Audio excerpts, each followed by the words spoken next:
ఇగో ఇది జీడి చెట్టు. జీడి చెట్టు ఇది 5 సంవత్సరాల కాయబట్టి.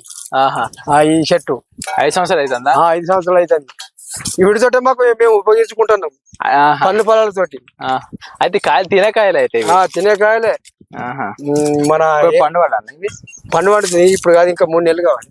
శివరాత్రి పండుగ అప్పుడు. ఇది మన ఎవడ పండుగ వేసే చూడు అప్పుడు శివరాత్రి, మన శివరాత్రికి శివరాత్రి వరకు ఇది. అప్పటి వరకు పండుగ అంటే తీయటియే. నేనైతే అన్ని చూసినా గానీ ఈ జీడి చెట్లు అనేది ఇప్పుడే చూస్తాను. అందరు చిత్రపడతారు. నేను పెట్టినంటే అప్ప గాడెట్ట పెట్టిన అంటారు. వీటిని వండిచ్చి మంచిగా నీళ్లు పోసి మంచిగా మొలక పెద్దగా దాకా వీటి తోటి మంచిగా కాపాడిన చంటి పిల్ల కాపాడినట్టు.